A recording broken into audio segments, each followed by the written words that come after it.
Hi mga kayamyam! Kumusta? For today's ganap, pag-uusapan natin ang mga aral na mapupulot natin sa mainit na komprontasyong naganap sa pagitan ni na Rosmar at Rendon, mga sikat na vloggers, at sa isang staff ng munisipyo ng Coron. Ano ang naganap? Tara, tingnan natin. Punta kami dito para mag-enjoy, tapos ang gagawin, itabash pa kami. Promote kami ng Eh no, susukan daw sila na rin. Tapos may mga babae ba yun? Babae yun? Joke kaya yung na yun? Eh no! Ikaw yan. Ano bang pinagalit dito? Ano pinagmamalaki mo? Hindi po, wala. Hindi, ano pinagmamalaki mo? Comment lang, may mga comment. Ano sinasabi mo? Ikaw lang po. Eh, bakit sinabi di mas Martin malakas. Ginamit nyo lang mga taga-Coron para sa vlog-vlog nyo at sokmed. Dismayado dahil naghintay sila ng isang oras at gutom. At lalong ginamit yung mga staff para mag-assist sa inyo. Tapos wala kayo inabot. Nising kong doon. Nag-abot ako ng 3,000 last money ko na yung kanina. Okay. Ano ba pinagmamalaki Kayo mo? ba naman Sino po ba kayo dito? Ha? Wala po, staff. Sino kayo dito? Ha? Porket hindi ka nabigyan? Ay, hindi Pumunta naman kami po dito, ganun. pumunta kami dito para tumulong at i-promote yung Coron. Ano ba naman mo? Tumutulong na kami. Sino ba nagmamalaki nito? Ha? Ba't pinapayagan ninyo yung mga ganitong staff ng munisipyo? Dapat kayo ngayon Gusto nyo tumutulong. mabigyan. Di ba? Umuwi daw sila. Eh, hindi naman daw sila bigyan. Sino ba mayor dito? Sino mayor dito? Tignan nyo nga, mayor, nandito po kami para tumulong. Eh no, mga matatanda sana na. Promote kami rito para i-promote ang police ng Palawan. Tapos Tapos susin mo kami. Oo. Wala po may hindi po. Oo nga, teka lang. Sino po yung mayor dito? Si Mayor Reyes po. Mayor Reyes, nananawagan po kami na ganito po ang klase ng mga tao ang lalason sa munisipyo ninyo. Ano yun, nag-aantay ka ng lagay? Hindi po. Oh, ba't ganun? Alam mo naman, di ba, na kailangan makipag-coordinate dito bago namin gawin yun. Kaya kung Bakit ka kami ganyan? mag-assist, ba't kung namin bigyan yung mag-assist? Eh, para sa mga kapag bahay nyo dito ba, naglilingkod ka rito, di ba? Sino pa kayo nyo? yung priority Sino sa ba? taga-munisipyo. Munisipyo ba? Bakit mas una kayong lagyan, ganon? Hindi po Hindi ganun. May mga nagko-comment lang. May nag-comment ako.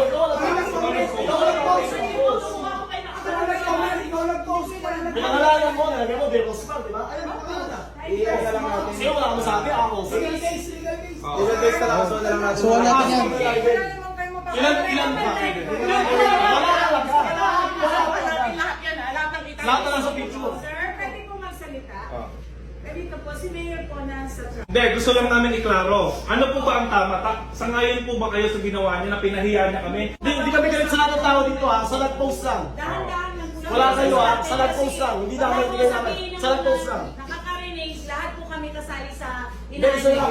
Isa lang. So, dahan-dahan lang po kausapin natin Kasi, siya ng may nandito kami. Tumulong na kami, nandito kami para mag-enjoy. Pumunta kami dito dahil gusto namin mamit yung mga tao.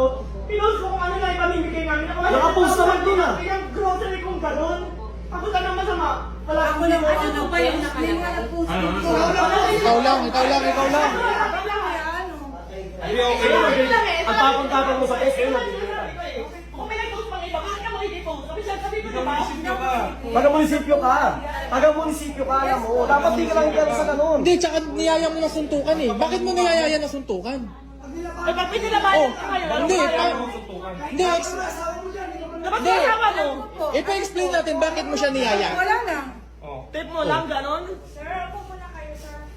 Pag-usap na lang po tayo ng mahina. Kasi nakaka-high blood eh.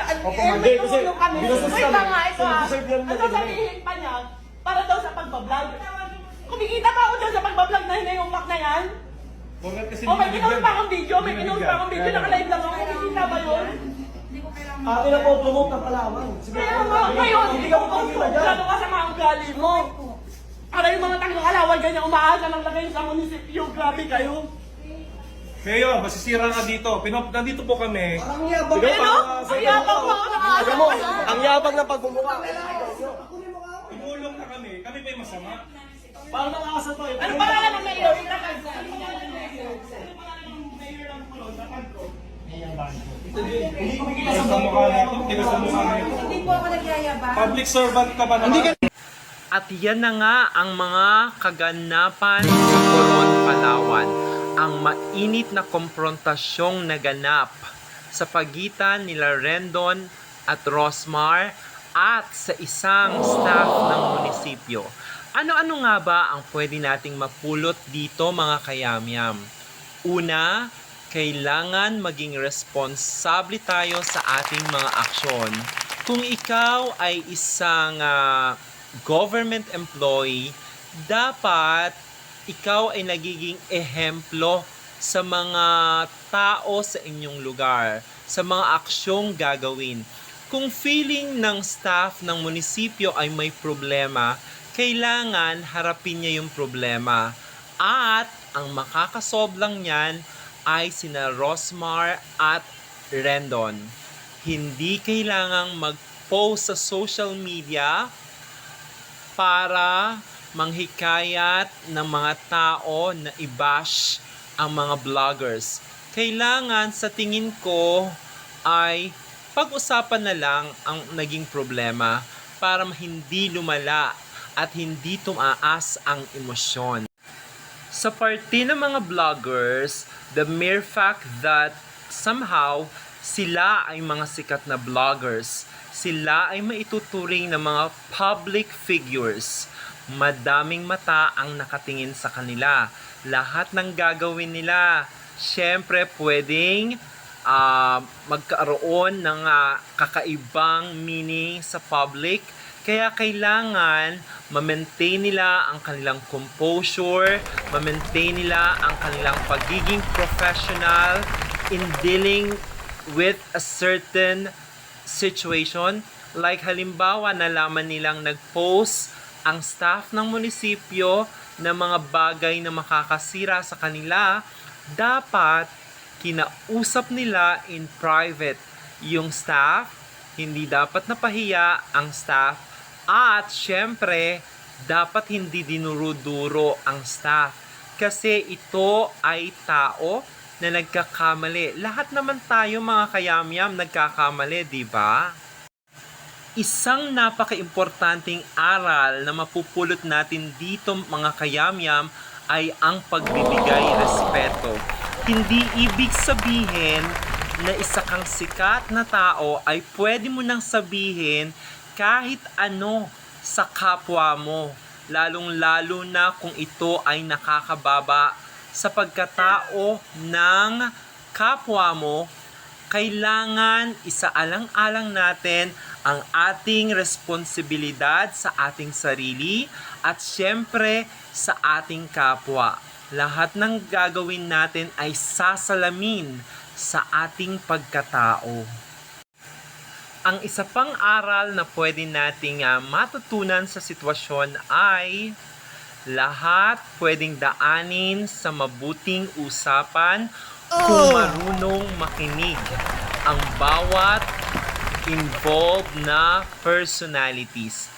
Lagi nating tatandaan mga kayamyam, dalawa ang tenga natin at isa ang bibig natin. We need to allot more time in listening than talking.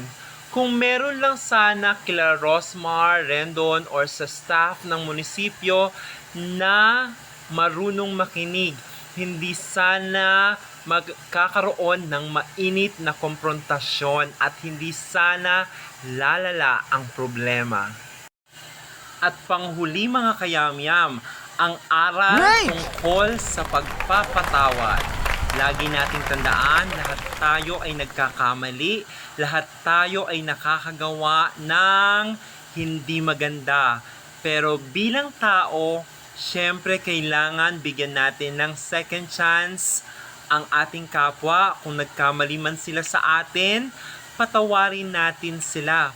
Kasi ang pagpapatawad ay gagawin natin para sa ating sarili at hindi para sa iba. Gagawin natin to para magkaroon ng kapayapaan ang ating puso. At yan ang mga aral na napulot natin sa pangyayaring ito. I hope ang mga leksyon na ating natutunan ay magsilbing gabay sa ating pamumuhay. Hanggang dito na lamang mga kayamyam. See you and bye-bye!